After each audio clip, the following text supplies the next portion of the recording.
गुटे गुटे situation रे कहती आम जेन भी चाष करूँ जेन फूल वाला चाष जेन चाष दिन फूल आती तो से वाला चाष मानू कहती आमर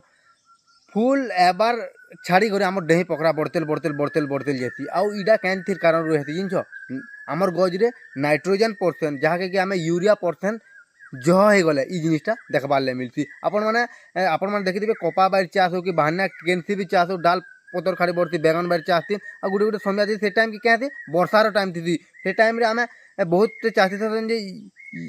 बहुत चाषी थे यूरिया प्रयोग करदे से जगह फल साइज बढ़ावार ले करसन और से तार गलत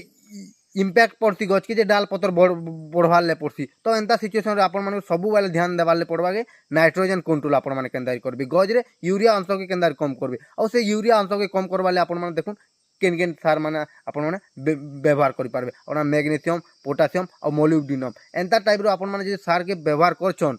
बोले आपण मैंने नाइट्रोजेन की कंट्रोल कर पारबे आउ की सार देले केते कंट्रोल हेबा सेटा होची आपण मानकर अनुमान और ध्यान मु आपण मानक कहि नि पारे तो धन्यवाद।